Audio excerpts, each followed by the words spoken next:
আপনাকে একাধিকবার দেখা গিয়েছে দেবদার বিভিন্ন মানুষের যে জ্বলন্ত সমস্যা, সেই সমস্যা নিয়ে বিধানসভায় সোচ্চার হতে। ১০০ দিন অতিবাহিত, সরকারের সাফল্য নিয়ে কি বলবেন? এখনো পর্যন্ত ফিল্ডে আমরা ঘুরে দেখেছি অন্নপূর্ণা যোজনা নিয়ে কিন্তু মানুষের বিস্তর অভিযোগ রয়েছে। এখনো পর্যন্ত অনেকের টাকা ঢুকেনি। এই প্রসঙ্গে কি বলবেন? বিজেপি সরকার ক্ষমতায় আসার পর ১০০ দিন সম্পূর্ণ হলো। ১০০ দিনে দেখা গেল সবংয়ে বন্যা, আরামবাগে বন্যা, দক্ষিণবঙ্গের বিস্তীর্ণ জেলায়, একাধিক জেলায় একটা বন্যা সম্ভাবনা দেখা গিয়েছে। এটা কি বিজেপি সরকারের কাছে একটা মস্ত বড় চ্যালেঞ্জ?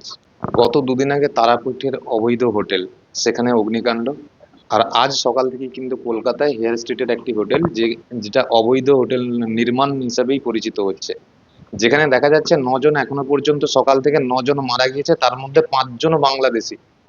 বারে বারে শিরোনামে উঠে আসছে ডেবরা। আপনি জানেন তৃণমূলের প্রাক্তন এমএলএ সুজয় হাজরা, যিনি জমি কেলেঙ্কারি থেকে একাধিক অভিযোগে ইতিমধ্যে পুলিশ হেফাজত থেকে সিআইডি হেফাজতে আসছে। ডেবরার একজন মানুষের করা চাকরি সংক্রান্ত অভিযোগের ভিত্তিতেই কিন্তু তিনি গ্রেপ্তার হয়েছেন। আপনি সেই বিধানসভার বর্তমানে নির্বাচিত বিধায়ক, কি বলবেন, কিভাবে দেখছেন বিষয়? আপনার দেবরার মানুষের দীর্ঘদিনের যে দাবি বা দীর্ঘদিনের যে সমস্যা, টাওয়াগেড়া ব্রিজ, টাওয়াগেড়া ব্রিজের খবর কি?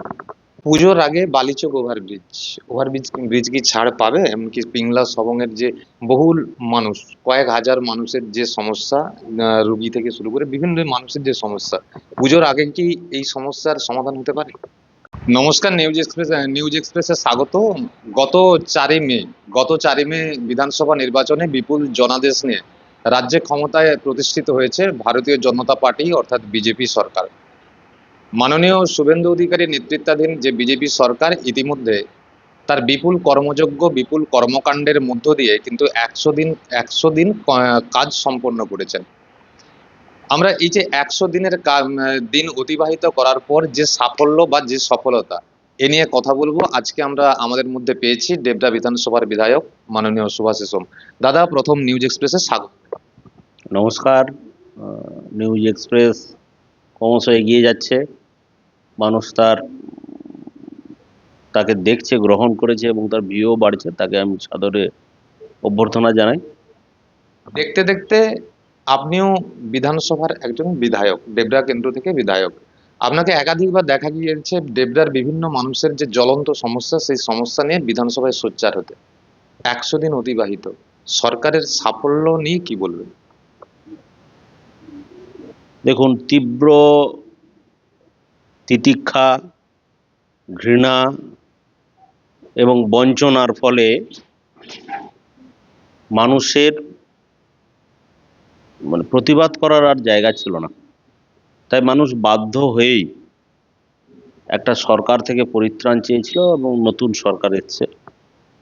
আমাদের সরকার আসার পরেই আমাদের মূল কাজ, আমরা চেষ্টা করেছি মানুষের যে অত্যাবশ্যকীয় প্রয়োজন ছিল, যে বিষয়গুলো, যোজনাগুলো, সেগুলো যাতে দ্রুত চালু করা যায়।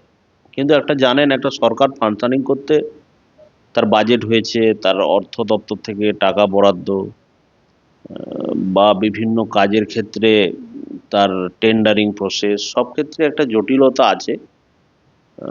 ফলে কর্মীরা বদল হচ্ছে, বিভিন্ন জায়গায় স্থানান্তরিত হচ্ছে। ফলে এই এই তার মধ্যে ১০০ দিন কেটে গিয়েছে আমাদের সরকারের।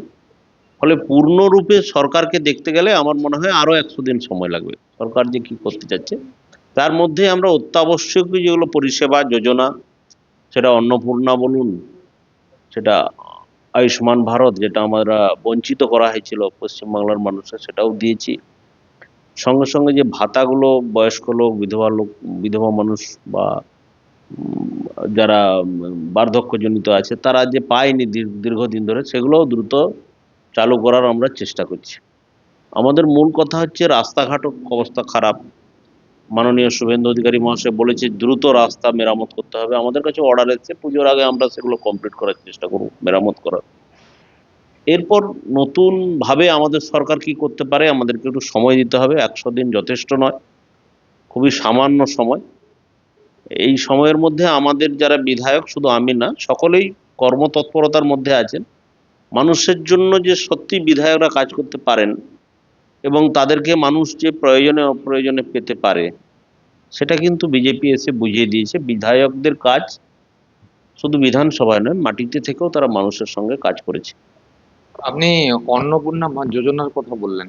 এখনো পর্যন্ত ফিল্ডে আমরা ঘুরে দেখেছি অন্নপূর্ণা যোজনা নিয়ে কিন্তু মানুষের বিস্তর অভিযোগ রয়েছে। এখনো পর্যন্ত অনেকের টাকা ঢোকেনি। এই প্রসঙ্গে কি বলবেন? দেখুন, আমরা প্রথমে সিদ্ধান্ত নিয়েছিলাম যে যারা আগে ওই পেত, যারা লক্ষ্মীর ভান্ডার পেত, তাদেরকেই অন্নপূর্ণা দিয়ে দেওয়া।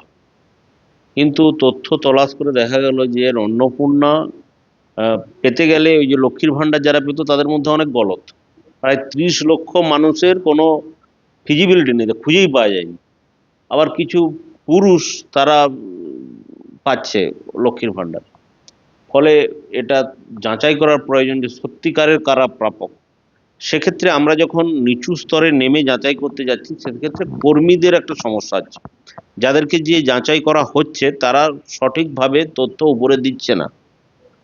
আগের সরকারেরই সব লালন পালন করা কর্মচারী, কেন দিচ্ছে না?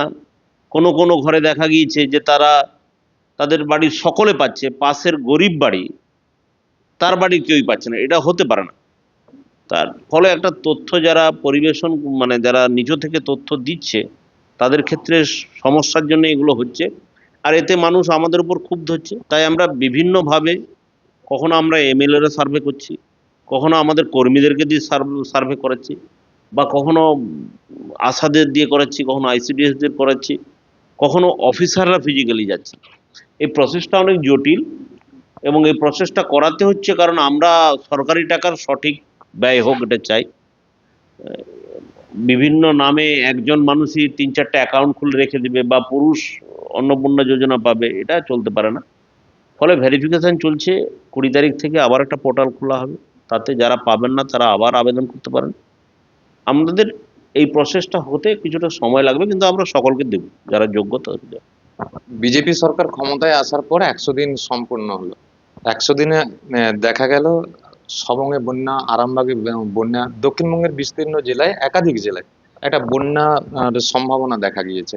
এটা কি বিজেপি সরকারের কাছে একটা মস্ত বড় চ্যালেঞ্জ? কারণ আগামীকাল সবংয়ে আসছে, আপনার পাশের বিধানসভা সবংয়ে আসছেন মুখ্যমন্ত্রী শুভেন্দু অধিকারী। এই যে 100 দিন, 100 দিনে বন্যাটা কি আপনাদের কাছে একটা চ্যালেঞ্জ বলে মনে করছে? অবশ্যই মানুষকে ভালো রাখতে আমরা চাই। আর বন্যা হয়ে যাওয়া মানে মানুষের ভিটে বাড়ি সব ডুবে যাওয়া, খাওয়ারের অসুবিধা, একটা বিস্তর সমস্যার মধ্যে মানুষ পড়েন।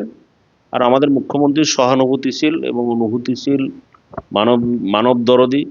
তিনি যে কোনো জায়গায় মানুষ সমস্যায় পড়লে উনি ছুটে যান।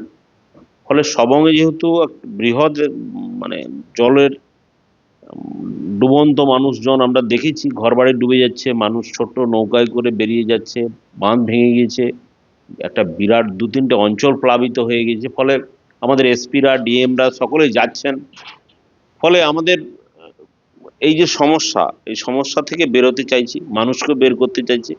2 দিন বৃষ্টি হয়নি, জল আস্তে আস্তে নামছে, কিন্তু জল নামলেই আবার বিভিন্ন রোগের আক্রমণ হতে পারে। আগামী দিনে মুখ্যমন্ত্রী আসছেন, তিনি সবংয়ের মানুষের জন্য কিভাবে তাদেরকে সুস্থভাবে বা সুষ্ঠুভাবে রাখা যায় তার চেষ্টা করবেন। আমরা বিধায়করাও আছি, কাজ করছি। গত দুদিন আগে তারাপীঠের অবৈধ হোটেল, সেখানে অগ্নিকাণ্ড। আর আজ সকাল থেকে কিন্তু কলকাতায় হেয়ার স্ট্রিটের একটি হোটেল, যেটা অবৈধ হোটেল নির্মাণ হিসাবেই পরিচিত হচ্ছে, যেখানে দেখা যাচ্ছে 9 জন এখনো পর্যন্ত, সকাল থেকে 9 জন মারা গিয়েছে, তার মধ্যে 5 জন বাংলাদেশি। 5 জন বাংলাদেশি হোটেলে কলকাতাতে লুকিয়ে ছিলেন, এমনটাই সূত্রের খবর। কি বলবেন? দেখুন, সমস্ত হোটেলগুলোকে যৌতুকগৃহ করে রেখেছে। আপনি তারাপীঠের তো শত শত হোটেল হয়েছে যাদের পারমিশন নেই। টিআরডি এর তদন্ত করলে দেখা যাবে যে অনেক হোটেল আছে যাদের, তারা ওই এসি বসিয়েছে, কিন্তু এসির সঠিক যে লাইন মেনটেন করা দরকার, ইলেকট্রিফিকেশনের যে পদ্ধতি মেনটেন করার দরকার হয় সেগুলো নেই। এবং কলকাতা একই রকম যৌতুকগৃহ হয়ে আছে, তার সঠিক ইলেকট্রিফিকেশনের যে লাইন হওয়া উচিত সেটা নেই। তাদের এসি বসিয়েছে, সেগুলোর সঠিক ব্যবস্থা নেই। আর বাংলাদেশিরা আমাদের রাজ্যে এখনো লুকিয়ে আছে, এটা অস্বীকার করার জায়গা নেই। কারণ বাংলাদেশে কাজ নেই, কোনো না কোনোভাবে তারা কলকাতায় থাকতে চায়, কোনো না কোনোভাবে তারা কলকাতায় থাকতে চায়, কারণ কলকাতাতে কর্মসংস্থান আছে। তারা যেতে চাইছে না, তাদের কাছে কার্ড নেই। এই জন্যে আমরা নতুন আইন আসতেছি, তারপরে সকলকে যেতে বাধ্য হতে হবে। কারণ সেই আইনে বলা আছে, আমাদের কেন্দ্রীয় সরকার এবারই পাস করার কথা ছিল, পরের উইন্টার সিজনে পাস করাবে, যে যদি কোনো অবৈধ মানুষ যাদের প্রমাণপত্র নেই তারা থেকে থাকে, তাহলে তাদের বিরুদ্ধে বৃহত্তর অ্যাকশন হবে এবং তাদের হয়তো কঠোর শাস্তির মুখে পড়তে হবে। বারে বারে শিরোনামে উঠে আসছে ডেবরা। আপনি জানেন তৃণমূলের প্রাক্তন এমএলএ সুজয় হাজরা, যিনি জমি কেলেঙ্কারি থেকে একাধিক অভিযোগে ইতিমধ্যে পুলিশ হেফাজত থেকে সিআইডি হেফাজতে আসছে। ডেবরার একজন মানুষের করা চাকরি সংক্রান্ত অভিযোগের ভিত্তিতেই কিন্তু তিনি গ্রেপ্তার হয়েছেন। আপনি সেই বিধানসভার বর্তমানে নির্বাচিত বিধায়ক, কি বলবেন, কিভাবে দেখছেন বিষয়টা?